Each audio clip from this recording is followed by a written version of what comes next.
Now, a few words of introduction about our visiting writers and our guests. Helen Andrews, on the far right, or your left, is a senior editor at the American Conservative. She previously worked at the Washington Examiner and National Review, and as a think tank researcher at the Center for Independent Studies in Sydney, Australia. She holds a Bachelor of Arts in Religious Studies from Yale University. She's the author of Boomers, The Men and Women Who Promised Freedom and Delivered Disaster, which is the book we'll be discussing today and tonight. And right next to me, Jill Filipovic is a Kinderhook-based journalist, no longer Brooklyn, which we might talk about. She's a columnist for CNN. She also calls herself a, quote, recovering lawyer, and she's a yogi, as she says in her Twitter feed. She leads reading and storytelling workshops that include yoga classes in places such as Kenya, Tuscany, Greece, Costa Rica, and South Africa. She's a former contributing opinion writer for the New York Times and a former columnist for The Guardian. She's the author most recently of OK Boomer, Let's Talk, How My Generation Got Left Behind, which is the book we'll be discussing today. Please welcome Helen and Jill. So, we'll start on an easy one. Have either of you been to Albany before, or Albany? What are your first impressions? Oh yes, of course. Is it on, or do I need to flip? It's on. Okay, Yep. terrific. I lived in New York City for many years, but had never taken the train up the Hudson. So I was just eyes fixed on the river the whole way up. It's a beautiful, beautiful ride, and I saw a huge imposing structure that had a kind of majestic grandeur to it, so much so that I pulled out my phone to look out and see, what is it that I'm looking at? It was Sing Sing. But the West Point, also very lovely, and then driving in, seeing the skyline of Albany. That's great. Jill, you know a little of Albany. I know a little of Albany. I fly in and out of the airport often. This is my first time at SUNY Albany, but I am a relatively new Hudson Valley resident. I moved to Kinderhook in August and have really, really fallen in love with the area. So I'm pleased to see the local campus. Excellent.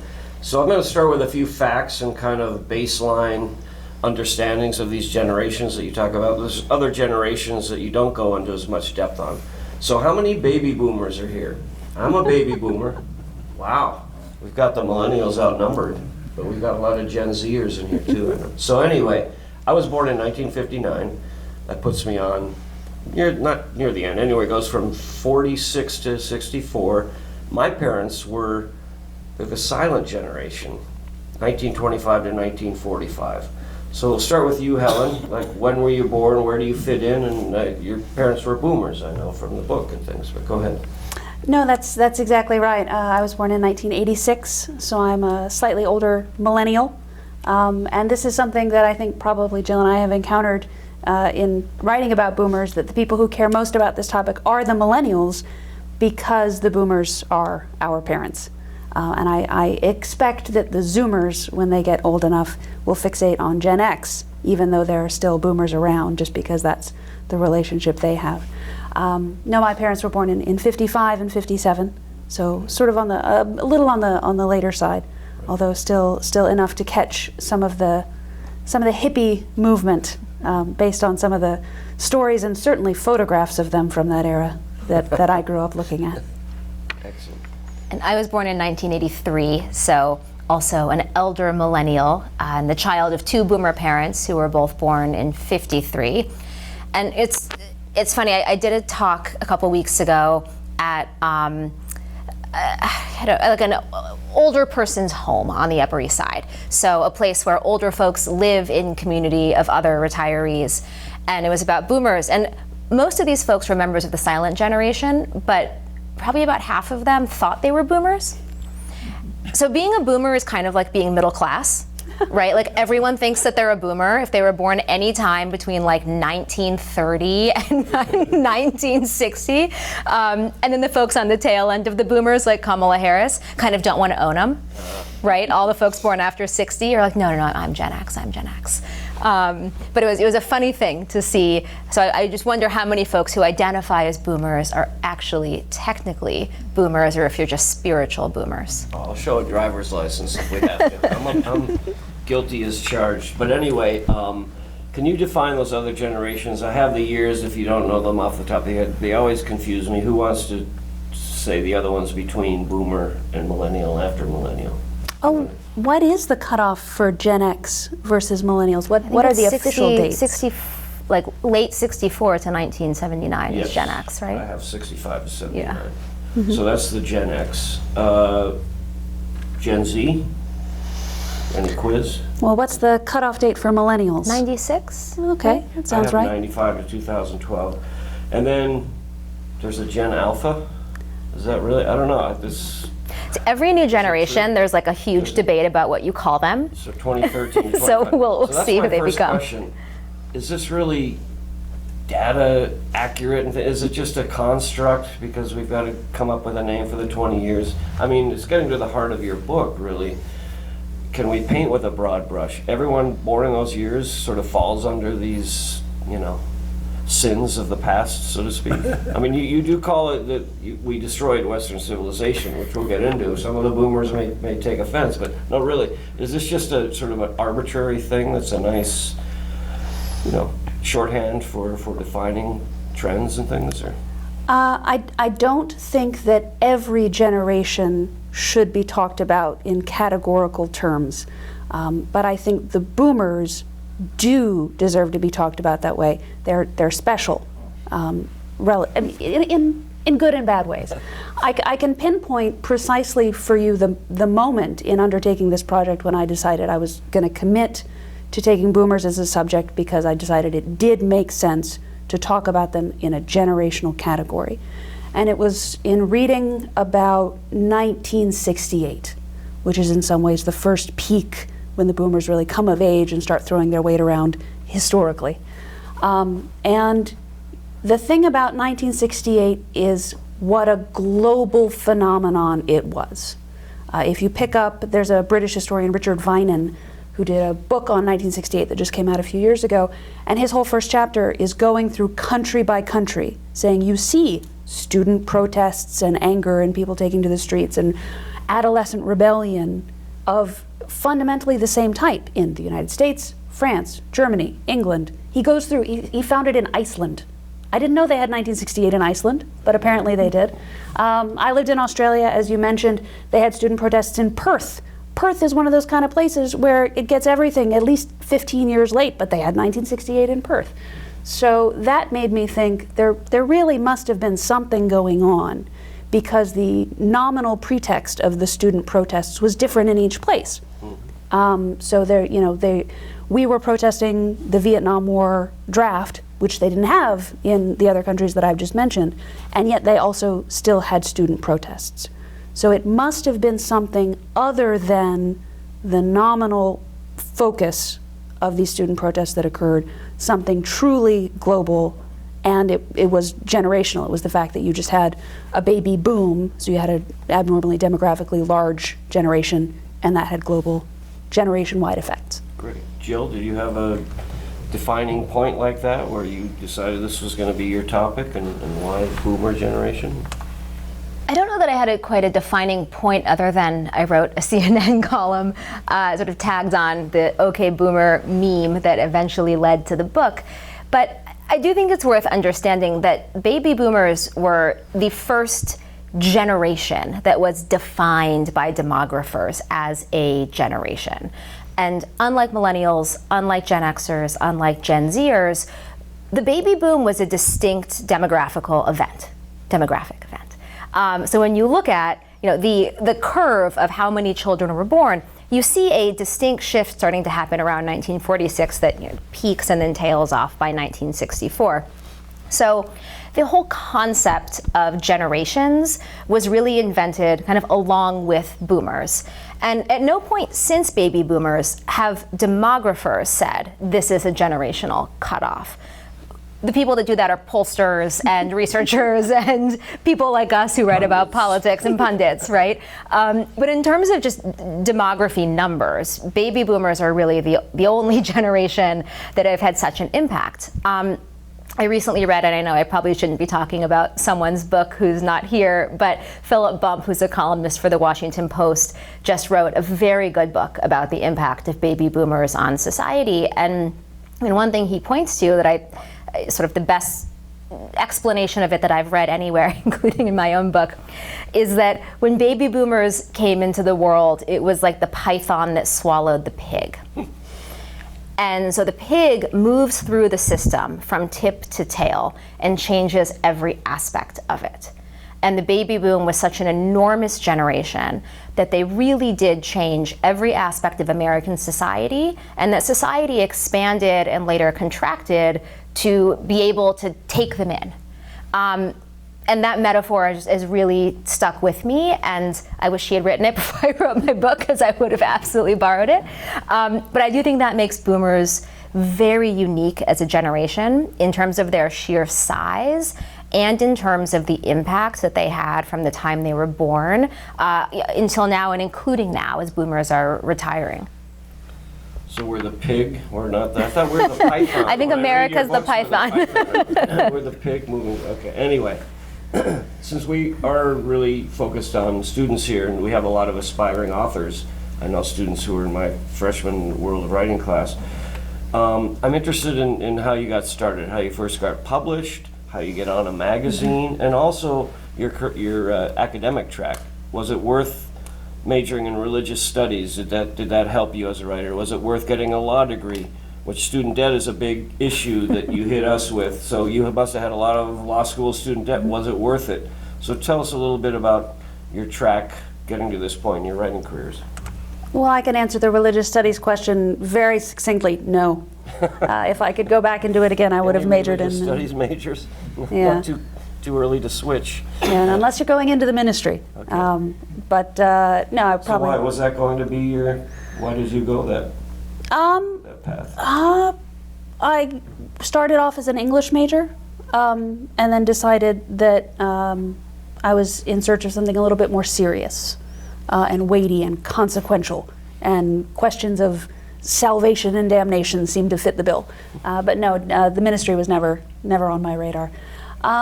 But in truth, I don't think it mattered very much what I majored in either way. The only thing that I took out of my undergraduate career that helped me as a writer was learning how to learn. Because to answer the question of how I got discovered, I was just probably in the earliest generation of writers for whom it was possible to make a career just by throwing writing online. You just start a blog, hope it gets noticed, and if it gets linked to by bigger names, you become part of the online ecosystem. You write a really good post that goes viral, now people know your name, and it just builds momentum as it goes on. I almost don't even know how people got started writing before the internet. I guess throwing things over the transom to people who have jobs like the one I have now, but it's never been easier to get started as a writer. It really is as simple as just start a blog and try to get noticed. Excellent. Jill? Yeah, so I studied journalism in college and politics. Had always wanted to be a writer and a journalist, specifically as I got older, worked on the student newspaper. But I started college in New York City in August of 2001, which, as you can imagine, was a pretty interesting time to be a young person. So went to NYU, had been at NYU for about 6 weeks when 9/11 happened, followed very swiftly by the war in Afghanistan and the war in Iraq, which as a young liberal were pretty radicalizing experiences, and watched as the media covered the lead up to the war in Iraq specifically, and felt, frankly still feel, many years later, like they really abdicated their responsibility to be asking the right questions, to not be buying the narrative that the administration was handing down. And so I felt pretty disillusioned and decided I'm not sure that I want to be a reporter. I think I'd rather be an advocate. So went to law school, with the dream of so many young law students, which is I'm going to go be like an international human rights lawyer. And then worked at some organizations that do amazing work, but realized most of the work of public interest law is sitting in a not very nice office researching pretty boring procedural questions for the first decade of your career. Looked at my student loan bills.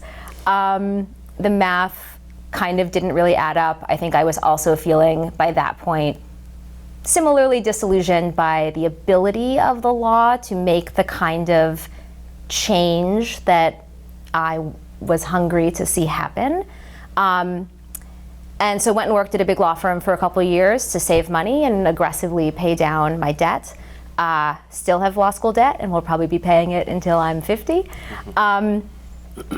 At the same time that I was in college and law school, was writing a feminist blog in the heyday of blogging, and that ended up parlaying itself into opportunities to write for The Guardian and for Huffington Post and a few other publications. So when I left working at a law firm and jumped into a freelance career, I had a bunch of money saved. Like, it is not easy to be a freelance writer, and so the immense privilege of being a lawyer at a big law firm where I made a ton of money enabled me to create a safety net for myself. And yeah, hustled extremely hard. I would say for young writers, one thing I was really glad to have was at least a little bit of reporting experience. And if I could do my career over, one thing I would do, frankly, is more asking questions, more reporting, a little less of me, honestly, and a little less opinion writing. I still do a lot of opinion writing, but now I do a lot of magazine reporting as well. It's really humbling, and I think it's really kind of viewpoint expanding, and is a very good process, I think, to make yourself a better writer and a better thinker. Do you find yourself using your law degree skills, law practice, in building an argument? Because my other question, reading both of your books, did you do debate at all in like high school or college? Because it seems like you know how to build a good argument and support it. I was wondering if you were debaters at all or not. I was not, but I do think law school really does help you figure out how to form a cohesive, rational, logical argument in ways that I sometimes find really frustrating and infuriating, honestly. But I would say one thing, law school I think gave me two things that have been really useful to my career. One is the language of power. So how to speak and argue in a way that people and institutions that are powerful recognize, respect, and can hear. And that's useful. Whether or not the world should be set up that way is a very different question, right? But being able to navigate it, I have found helpful. And number two, credentials. And that is silly and unfair, but and it's different now that I'm a little bit older, but particularly when I was in my 20s, writing op-eds, trying to pitch places like the New York Times or CNN, having the ability to say, and I'm a lawyer, really, I think, imbued a sense of authority that I wouldn't have otherwise. Again, this is not me endorsing that system. It's just me recognizing that was helpful. Was it worth a law degree that costs as much as an affordable house? Different question. I'm not sure, but I was glad for the education. I wish it had not been as debilitatingly expensive as it was. No, I did not do any debate, either in high school or in college. I also don't have any experience in the law, except that my father was a lawyer. And I think... So you mention him, Southern lawyer, Atticus Finch type? That's what I tell people. I say my dad was Atticus Finch, and it really is as simple as that. I can recall occasions when he took payment in kind from clients who couldn't pay him. No, he was definitely a very upright, liberal Southern lawyer. But from him I got two things. One was learning how to argue in the style of a lawyer. Dad, I want to go out with my friends tonight. He'd say, okay, what's the case for? What's the case against? Let's be very clear about it. And then don't just tell me how you feel. Tell me the pros and cons. And then the second thing was a firm injunction never to go to law school, for which I am also grateful. My dad's a lawyer, and he told me the same thing, and I didn't listen. I'll have a couple more questions, and then we'll jump into audience Q&A here. I like in the preface to your book, you had an editor that kind of had this idea in the template, Lytton Strachey's Eminent Victorians, 1918 book, also a series of profiles to sort of define that generation and attack it. And your editor said this of you: "You're like Strachey. You're an essayist and you're mean." Are you mean? You seem very kind of, actually some of your arguments are a little mean, I think. How did you have to tap your inner meanness to write this book? Yeah, your editor called you mean, I don't know. No, if I seem nice, it's just the pregnancy hormones. No, as I thought more and more about the project, I got less and less mean. And I think by the end of the book, I felt less hostile to the boomers than I had before I started this undertaking. So I like to think he was referring to my, rapier wit as a prose stylist rather than my, the depths of my soul. But regardless of what Rusty thought he was saying, no, I don't think I undertook the book in a spirit of meanness. That's a great quote, though. But here's this, I also love that you start with a Neil Young epigraph. He's one of my heroes, and this is one of my favorite songs, Old Man. Old man, look at my life. I'm a lot like you were. And then pair that to this quote, apparently misattributed to Winston Churchill. If you're not a liberal when you're 25, you have no heart. If you're not a conservative by the time you're 35, you have no brain. It seems like, don't we morph as we age in a way? I mean, when you look at the previous generation, I look at my parents, I see so much me becoming my parents, even though I didn't want to be. Talk about that a little bit. Yeah, so one thing that really struck me writing this book is how much in common boomers and millennials have.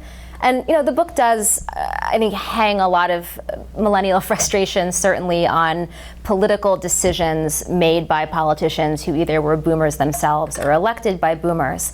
But one thing I say in the book that I think is an often kind of missed point is that the boomers are a really divided generation. They're divided politically, they're divided culturally.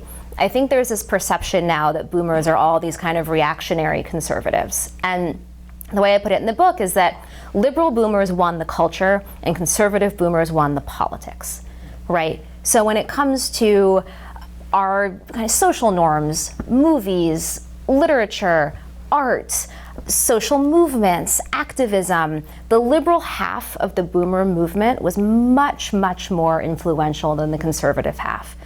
But when it comes to what policies got put into place, on everything from education to taxes, the more conservative and moderate part of the boomer population really won the day on that.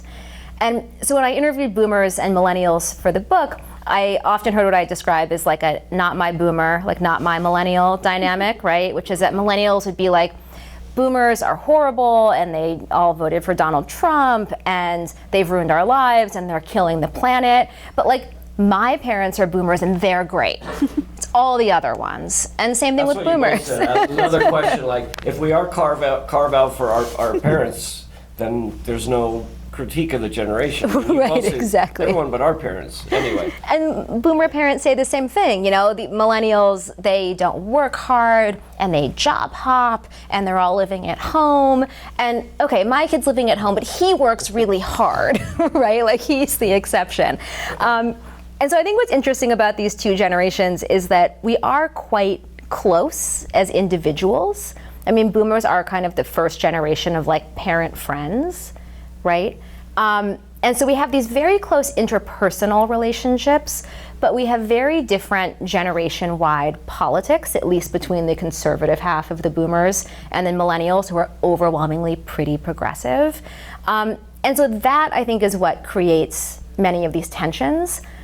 Boomers also, when you read about the way the generation was discussed when they were young, a lot of it sounds like the same things people say about millennials. Boomers were called the me generation, the original narcissists, the people that just wanted to go to therapy and talk about themselves. Nobody called them sensitive snowflakes, but they sort of may as well have. And so many of those tropes, going and reading them back now, feel very familiar to how my generation is discussed. So I think while there are tremendous differences, a lot of the similarities generationally are frankly, I think, part of where some of the conflict and frustration comes from. So you're both millennials, but I see you a great divide that you say about the boomer generation. Very conservative in your writing, very liberal. I see you as a strong feminist. You're really, one of your big arguments is the two income trap. You know, women should be able to stay at home and not have to work and raise. I think you would talk about in a lot of ways women felt empowered by their career, being able to work outside. So do you two get along? I know you did the Ezra Klein before, and you sort of got into it a little bit, but would you be a good counterpoint? So ask her a question, and then we'll go to other questions. I mean, you know each other's books. What would you zero in on that you completely disagree with if each of you would? I have a lot of respect for Jill's intellect and her sincerity. So no, I love that we publish these books alongside each other and get thrown together by accident in this way. My question would be, you are no doubt familiar with the two-income trap thesis. It was, after all, originated by Elizabeth Warren. So it's clearly an argument that you've encountered before. What do you think of it?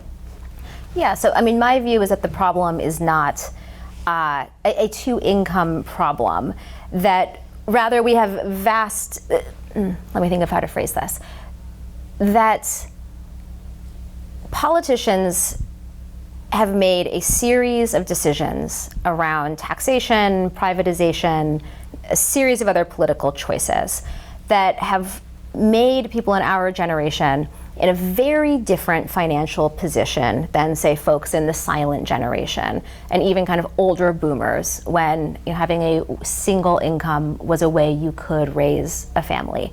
Real wages have not risen along with productivity. I mean, productivity has skyrocketed while real wages have stagnated. Taxation for the highest earners has been steadily cut almost entirely by Republican politicians, which has really fueled the rampant inequality that we see.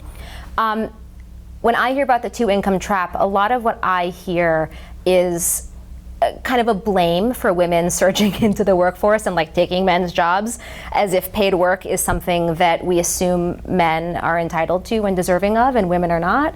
And I think that's BS, basically. I think that we would be a healthier society economically and socially if people of any gender were able to find purpose and meaning on many different routes, whether that is caregiving, whether that is working for pay, whether I think for most people it's probably doing both. What I think, where we really missed the boat, I think, is creating an economic system that works for a very small few and that really damages the many, including men. I mean, including men. Men are not doing super well in this new model either, right? Neither are women who have surged into the workforce, even though women who work outside the home tend to be healthier, both psychologically and physically, than women who stay home full-time. It's not a knock on women who stay home full-time. It's just to say that I think most human beings need a variety of points of purpose and social interaction and friendship and meaning in their lives. And I think it's good that women can find that through paid employment. What I would like to see change is men taking on some of the more traditional roles that women have long taken on. So more caregiving, more finding that sense of self and identity and purpose and meaning and connection with whether that's family or just other human beings. Men are a really isolated bunch, kind of across every age level. And then I would like to see some really major political and economic shifts that ensure that we don't have people in one of the richest countries in the history of the entire world unable to feed themselves and their families, feeling completely economically unmoored, while we have folks who are ultra billionaires paying a lower tax rate than I do. Are you running for office? I am not. Anyway, that was great, but let's segue. So I know we've got some boomers chomping at the bit, but let's let the Zoomers in first, since this is really for our students. Who wants to ask the first question to either or both? Yes. So when you talk about the two-income trap, do you think that now flexibility in the workplace would lead to more of the ability to do both caregiving and working at the same time? I mean, I hope so. I think often even the way we frame these questions, like one person has, I mean, you aren't doing this, but that one person has to be the caregiver and one person, I meant she's not doing this. And, one person's a caregiver and one person's, the worker, the breadwinner, is a pretty small way to look at the whole of a human life. And I mean, this is going to sound really silly, but it's true. I mean, we make the systems we live in, right? Our economic system, our family systems, none of that was handed down to us. I mean, maybe some conservatives would say family systems were handed down by God, but that's not necessarily what I believe, right? We get to determine what our workplaces look like, what our economy looks like, what our culture looks like. Those are all choices that we as a human community get to make. And for the most of kind of post-industrial life, we have chosen this kind of one income, one caregiver model that I don't think worked very well for anyone, frankly. Definitely didn't work well for women, which is one of the reasons why we had a feminist movement. And I don't think works super well for men either, whose identity is wound up so tied up in breadwinning and kind of little else. And so to answer your question, I am hopeful that more flexible workplaces will give people the ability to realize that who you are at work and who you are at home are not totally distinct entities. At the same time, we need good workplace boundaries from sneaking into our lives. But I'm hopeful that it will remind us, and I think this is one outcome of the pandemic, that we make these systems. We can choose to change them. We made the weekend, right? We could make a 4-day work week if we wanted to.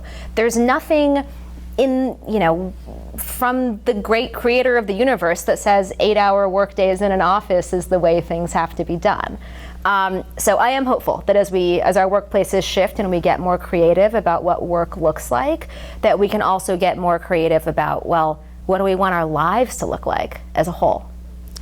Down in Washington, D.C., where I live, I have a lot of friends who are on the demography beat. That is, their job in the conservative movement is to think about why people are not having as many babies as they want to have, why American fertility rates are below replacement. How can we get more people to have more babies? That's kind of their whole thing. It's a weird job, but there are people for whom that's their paycheck.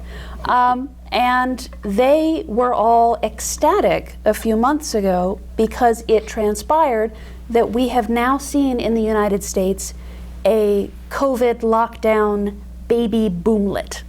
That is, the U.S. fertility rate has been going like this, and then it did a little bit of this, just in the last bit of the pandemic. And what that is, they're going to be breaking down the numbers for a long time in terms of among whom has that tick up been seen and what it all means. But the provisional theory is that it's that women were able to enjoy more flexible workplace arrangements because, of course, if you survey mothers of young children, what most of them, the modal preference is for part-time work. They don't want to drop out completely, especially once their kids get a little bit older, but they also don't want to go back full-time because they want to be able to give more time to their kids. Well, if you're working remote and kind of setting your own schedule, that's pretty much works really great in terms of having the kind of family life that you want. So that's probably one place where Jill and I agree that flexibility is the way to think about this going forward. So if the pandemic reset in terms of people's work obligations, in working remotely, part-time, all of that, if that has led to more people being able to have the family that they want, then I think we should press accelerate in that direction because that's a good direction to go in. Great question. Who's got another question?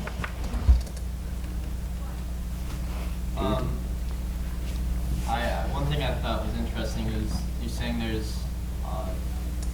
there appears to be a trend as we grow older, people tend to become more conservative, which might explain these like generational differences. I was wondering, like, as time has progressed, how advancing technology might have like impacted values of different generations. As I understand it, like increasing computerization and whatnot, there's increased autonomy and like AI, even like toll booth workers were deemed kind of obsolete because of like those cameras that can like instantly scan your license plate and like send you a bill. How do you think advancing technology has affected different generations? Do you want to go first? I'm still processing that question. Okay. So I'll take You it. both address it in your book. Yeah, no, it's a great question. It's a huge question that maybe you should write a book about it. I think just to sort of question even the premise, do people get more conservative as they get older? That's a really contested idea.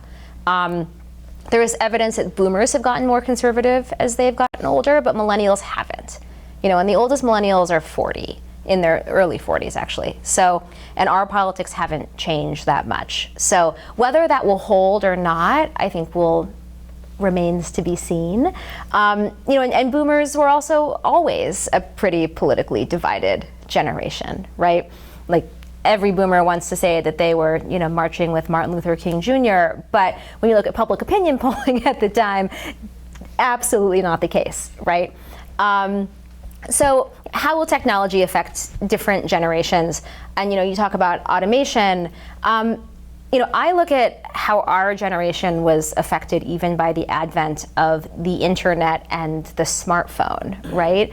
I didn't have a smartphone until, I don't even want to say what year it was, but it was well after I was in college, and I think it was after I was in law school. YouTube was not invented when we were young people, even when we were young adults. There was no Twitter, there was no Instagram, there was no Facebook. All of these social media tools that are now really the backbone of connection between individuals didn't exist when we were young. And I'm going to sound like an old millennial, but very grateful for that, to be honest. I think that we don't yet have a full sense of how impactful this kind of constant connection with other human beings that is not a real-time face-to-face connection, but is rather, I would say, a pretty shallow virtual one, is going to impact human development, is going to impact our brains.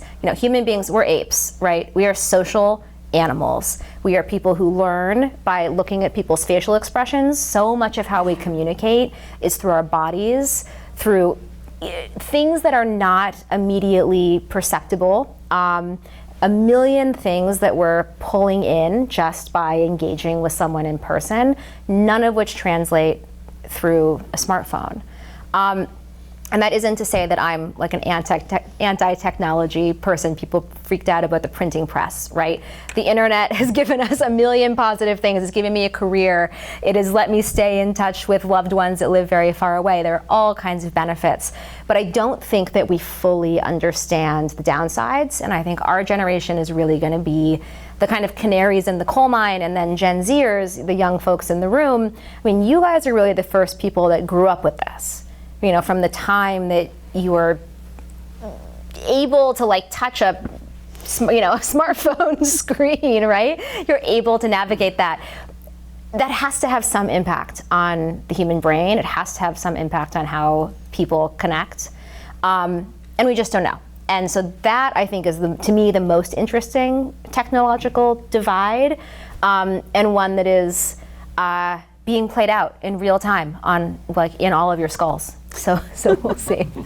We've found yet another unlikely point of agreement, which is that Jill and I are both very grateful that we came of age before social media and smartphones in all your pockets. My answer to your question is that I do think millennials are getting more conservative as they get older, and will continue to do so, and that conservatism manifests itself in our attitude to technology. When I was in public school back in North Carolina, Every school wanted to boast of how many computers it had in their computer lab and how the kids were going to be proficient in all that, and we spend so many hours in the computer lab every week. Now that I'm, looking at schools for my own kids, the best schools advertise how little technology they have in the classroom. They say, we have a strict no smartphones policy, or we don't even have iPads. And it's the worst schools that just kind of, give you an iPad and let you do whatever. So I think millennials are the first generation of the tech lash, and it's only going to be more so from here. Excellent. Other questions, or boomers can jump in anytime they like. Who's got another question? Yes.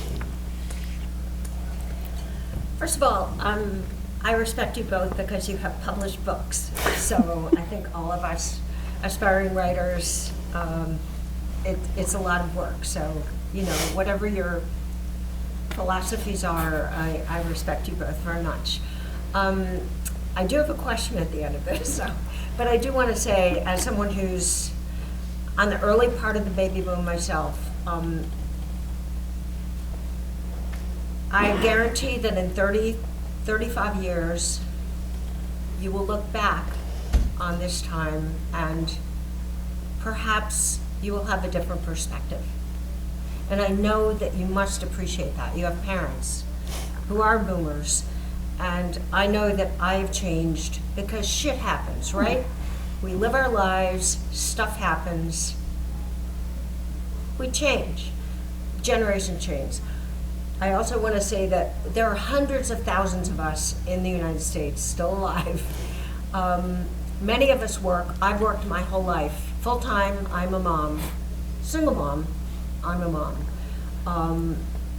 And I have a very special view of the privilege I've had to work. And so, but I think in your book especially, Helen, you've left out some very important things that boomers have done for society. And I think one of your editors might have mentioned that too, or one of your reviewers. And so I want to give us credit for a lot of things that we have done. The civil rights movement, the anti-war movement. My friends were drafted. We really, and not just the people like me who were marching at age 12 with, the Martin Luther King or people, but a lot of us, even the conservatives, made some social changes. And I don't think that, boomers, you said something about how it was the greatest society rift since the Reformation. I mean, you're leaving out Adolf Hitler, I believe, but there a lot of other things happen and are continuing to happen. So my question is, not that I feel hostile toward either of you, I don't. I respect you both very much.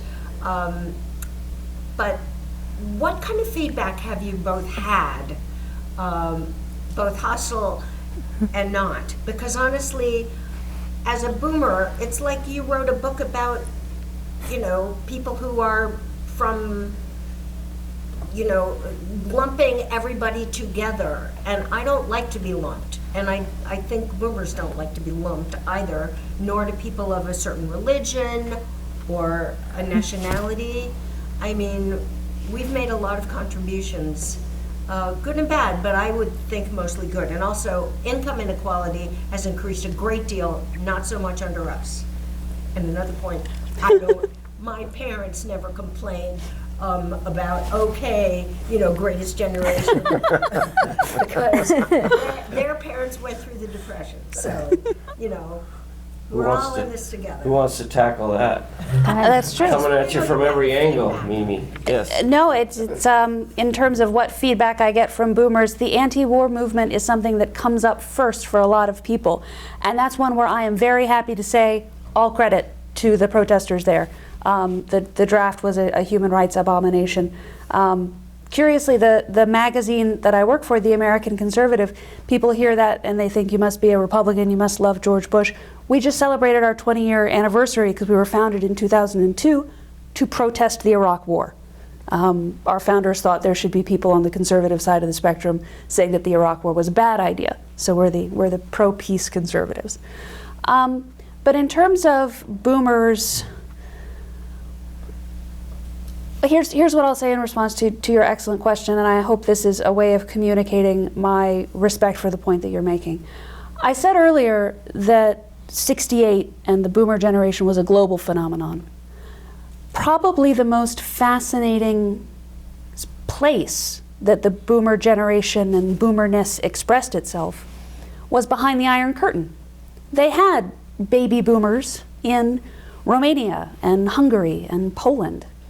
And there's not that much work been done about them, but I read one book by a British journalist who went out there in the 70s and kind of talked to the people who were going to rock and roll clubs and were student dissidents in those Eastern Bloc countries. And they all described having the same conversation with their parents. They said, we go to our parents and we tell them, communism is corrupt. They say, oh yeah, the politicians, they sure are corrupt. No argument there, they definitely are. And I say, okay, socialism or communism is not providing prosperity for people. Yeah, those capitalists, they do seem to have kind of a lot of stuff in their stores. No, another good point, Junior.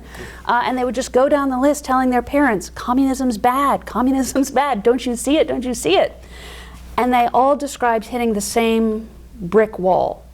They said every time we would get our parents right up to the point of saying, maybe communism is not a great system, they would say, yeah, but think about what came before it. You don't want to go back to that, do you?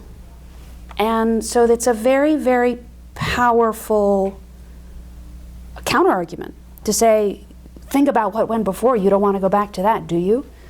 And so when I realized that even somebody who's living under something that to America looked like absolute tyranny could think that way, I realized, okay, wow, that's got to be a very powerful feeling for people when they're confronted with this kind of generational argument. So I only ask boomers to be open-minded and say, do you think maybe we could have had a world where we had some of the social advances that you cherish so much without the chaos and cultural decline that I spent 300 pages talking about? Could we maybe have had something that's neither communism nor pre-war feudalism or fascism? I think if you're living in Hungary in 1970, the answer to that question is yes. You can have something that's neither one of those bad options, and I think that's true here too. Thank you. Jill, do you want to jump in on? Yeah, so part of what I was aiming for in writing my book was not just like an anti-boomer screed. It is called OK Boomer, but it's called OK Boomer, Let's Talk. And I really did try to approach it from that frame, that I felt like millennials and boomers often really talk past each other. I think there are really good reasons why millennials are frustrated with our realities, with our futures, with the opportunities that we had. And I think that there are a lot of ways in which baby boomers, because all you know is the life that you've lived, weren't necessarily cognizant of the way that the ladder was pulled up behind them and the way that the world did really readjust itself to meet boomer needs, right? Everything from hiring more teachers for this glut of elementary schoolers to making college much more affordable and accessible to, when boomers were entering the workforce, the federal government was spending $3 on investments, so things like research, education, infrastructure. For every $1 they spent on entitlements, so Medicaid, Medicare, Social Security. By the time millennials were entering the workforce, those numbers had switched, right? So $3 on entitlements for every dollar spent on future investments. And by the time all boomers retire, we're going to be looking at $5 on Social Security, Medicare, Medicaid for every $1 spent on future investments. And that isn't to say that we shouldn't be paying for Social Security, Medicare, and Medicaid. We should be, but we should also be investing in things like affordable education, in things like public transportation, in so many of the things that young people need and have needed. And so what I was trying to do in the book is look at, A, how have baby boomers influenced culture and politics? And some of that is really good, and some of that is really bad. And I try to let both of those things coexist. and then also try to explain what wound up being so different for millennials. And not everything for millennials is bad either, right? I mean, millennials are the most educated adult generation in American history. Our parents, and in many ways the country, did give us tremendous opportunities. Those things just often came with a really enormous price tag that we individually shouldered, rather than kind of society as a whole, which is a departure from how it was for baby boomers.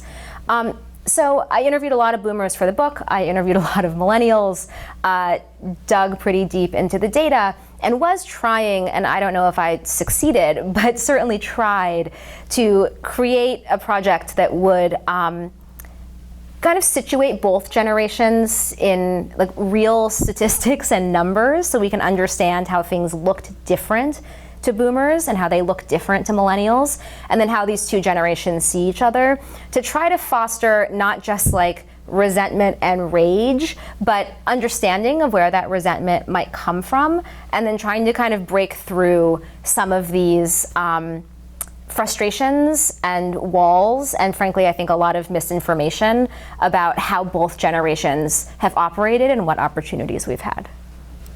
Thank you. I think we have time for one more question. I'd remind you we have books for sale right outside from our campus bookstore, and Helen and Jill will be happy to sign them. Do we have one other question?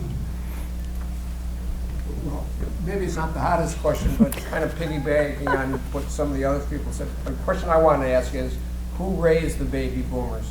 Well, you're already partially addressing this, but the much more nuanced way that you're both speaking about all of this is in contrast to the book jacket, I think in particular of the OK Boomer book jacket, if you know what I mean. So responding to that, it would seem to be there's a lot of stereotyping and overgeneralization and polarization and presentism. Today, you know, how come your hindsight is so much better than their foresight? You know? And so that everybody is in that position. So, and along with that, I mean, there's such an interconnection between all the generations, and so many things happen that were not intentional, that nobody knew what the results were. I think there should be a thorough group of classes on, say, for example, bill writing. So many things that happen in society are the result of bills that went wrong in Congress or more locally. The law of unintended consequences. Things weren't thought through thoroughly enough. And are there classes about that? But on the general thing about more nuanced, we talk about boomers leading the thing on women's rights, gay rights, civil rights, etc., and all those kinds of reasons. Of course, the leaders at the time were the previous generation, you know, for the most part. And then icons of the silent generation, who of course were not very silent, would be the Beatles, for example. All of them were war babies. That's right. But I'll just, with all of that said, again, who raised the baby boomers and what is their responsibility? So are the boomers, you know, superficially the person could ask, are the boomers totally blameful for this and the millennials scot-free in their own situation? Which, you know, a conservative viewpoint would say everybody has their own agency, whereas liberals would tend to say it's the system's fault. And it's a little bit of each, but that's really not part of the conversation. So what blame, quote unquote, does the previous generation, which would be, I guess, the greatest generation, and then silent generation have in creating the boomer phenomenon that you are citing as the complaint? Did you look backward? I don't remember saying that far back. I thought about it. I can't remember if it made it into the book or not. But I mean, you could go back each generation, you know, in little Russian nesting dolls and keep blaming it on the generation before. The thing is that in the case of what the boomers' parents did to make them the way that they are, it's something that I find it very hard to blame them for. That generation had seen depression and war. And so what they wanted for their children was an easy life. They wanted prosperity, and for their children never to have to suffer or worry about things. And that's what they gave them. They gave the boomers the most, I don't want to say pampered because that makes it sound bad, but I mean, they grew up in a cohesive society that was flourishing and prosperous. And the only problem was that gave the boomers the idea that that was the natural order of things, that the default state of the world is prosperity and a country that basically works and people that basically get along and institutions that basically function. And that's not true. Those things only happen through intense labor, generation after generation, and it's so easy to throw it away and have things stop working. And I think that's what happened. Well, and how about this? I'll close by looking then at the boomers and the millennials and that parental relationship. One thing that struck me reading about the boomers is that America's drugs follow their life course. You think about what's the signature drug of the 1960s? Marijuana, because that's what they were doing.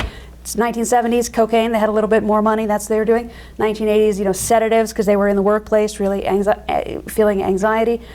And then I got to the 90s and I thought, what's the signature drug of the 90s? And I realized ADHD, it's Adderall. Or heroin. Crack, actually, in the 90s. Yeah, but Ritalin, right? And that's, the more I thought about it, the more I realized, everybody I know my age, I was in kind of the first Ritalin generation where all the boys in your class were taking these pills to treat their ADD or whatever it was. And I realized that wasn't the boomers being overly solicitous for their children's welfare the way the greatest generation had wanted to kind of shelter the boomers. The reason why the boomers drugged up all of their kids and put them on Ritalin was because they didn't want to be the bad guy parents and exercise some discipline. They wanted to be the cool buddy parent, but you can't be the cool buddy parent all the time because then you're going to have a little hellion. So they say, okay, how do I square this circle? I can still be the cool parent if I give my kid drugs to make him not a little hellion all the time. So they didn't do it for their kids, they did it for themselves. And that's the difference in terms of the culpability in the parental relationship there. You want to jump in on either of these? Yeah, I don't quite see it that way. I was going to disagree, but go ahead. Yeah, I think it's a very large and diverse generation, and I don't think boomers were, drugging their kids to keep them compliant so they wouldn't have to be the bad guys. I think it's an interesting psychosocial theory. I don't know that there's actually anything to back it up. But one thing that's interesting about the baby boomers is that we have this idea that they were born because it was all these like World War II soldiers coming home and making babies. And when you look at the time period that World War II spun and then the time period of the boomers, those numbers don't quite add up exactly that neatly, right? I mean, early baby boomers, yes, were post-war babies. But when you're getting into like 1960, that's not like dad came home from war 3 years ago, right? From World War II. So there is certainly the post-war prosperity aspect that influenced the prosperity that baby boomers enjoyed. There was also the fact that the existence of the baby boom, as it kind of scaled up, created a tremendous amount of American prosperity, because all of a sudden you had to have a bunch of people doing a bunch of jobs to cater to all of these new American citizens who you had to feed and clothe and educate and transport around and raise, right? So the baby boomers enjoyed economic prosperity in part because their mere existence created that economic prosperity, which is, I think, an aspect that we kind of often overlook. The question of unintended consequences in politics, I think, is a really important one. And there's this, I'm pretty sure it's Elizabeth Warren who says this, that if you're not at the table, you're on the menu. Right? If you don't have a seat in the halls of power, you're going to be a person who is considered expendable. And one thing that really differentiates the boomers from any generation before them and any generation since is their entire adult lifetime hold on political power. Boomers entered office young. People like Al Gore were in the Senate when he was in his 30s, right? Bill Clinton was a young boomer president. All of our presidents have been baby boomers for almost my entire lifetime, with the exception of Joe Biden, who's a member of the silent generation, right? When you look at the average age of members of Congress in both the House and the Senate, that age has steadily ticked up through my lifetime.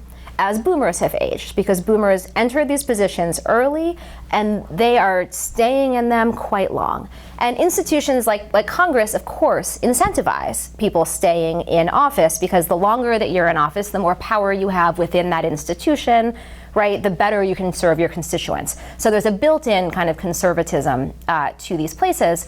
But what it's meant, as life expectancy has gone up, as well, now it's going down, but for boomers it certainly went up. It's meant that millennials have been largely shut out of political power. It's very hard to challenge incumbents. It's very hard to break into politics unless someone steps down. So millennials just got our first millennial senator in John Ossoff from Georgia. When you look at kind of age cohorts, millennials are far less represented in halls of power than boomers were when they were roughly our same age. So yes, there are unintended consequences. There's also the reality that when folks are in power, they tend to create laws and policies that best serve themselves and people that share their life experience. And sometimes, every once in a while, this is malicious. It's often just, the normal blinders of everyday life, right? And I know I'm going on for a long time, but I guess what I would say is that part of how I think we can have fewer of these unintended consequences is have a broader variety of folks who have to live with the consequences being in positions of power and decision making. I'll end real quickly on an anecdote that crystallizes your arguments for me. Salman Rushdie, our visiting writer, a couple of years ago at this point, he talked about Fifth Avenue going by Trump Tower, where there are protests every day. My daughter, a millennial, was at many of those. I would walk by and see. He went the day after the 2016 election. He found a big group, maybe 20, mostly millennials, some Gen Zers, angry, protesting, and he said, hey, this is really good. He asked them one question: how many of you voted yesterday? And they all kind of slunk away, and he said, you missed the revolution. And so my question, a data point you probably have, what is the percentage of millennials who vote versus baby boomers in presidential elections, roughly? I actually don't know that number off the top of my head. It is lower. But I think I know it. I don't know it exactly, but it's a lot lower. You get the government you deserve. Well, it's Every also, generation does. yes and no, but that didn't happen for boomers. Young people vote at lower rates. That has been true for decades. It was true when boomers were young, right? Boomers were not voting at the same rates as their parents. There are a bunch of reasons for that, right? It's frustrating. I also wish that young people would vote. I always vote. As millennials have gotten older, our political participation has gone up. It is a constantly vexing political problem for campaigns, and particularly for Democrats, who tend to rely more on young voters, of how to get folks to the polls. And I would say a couple things. Young people, yes, they're less politically engaged typically because they often have a lot of other stuff going on in their lives, right? Young people are raising children. They are going to school. They are working. When you look at, for example, who watches the most television, it's older folks. When you look at who has more leisure time, it's older folks. That isn't to say that we shouldn't try to get young people out to vote. It is to say this is a perennial problem. It's not a uniquely millennial one. It's a young person problem. And as those young people get older, they tend to vote more. And then we'll all be mad at the new generation of young people who also aren't going and voting. And if somebody can solve that problem, maybe there should be polling places on every single college campus and automatic voter registration. I think that would be great. But it's not just millennials. I'll just quote Neil Young. We've gone a little late. Old man, look at my life. I'm a lot like you were. Anyway, Helen Andrews, Filipovic. Filipovic. Thank you.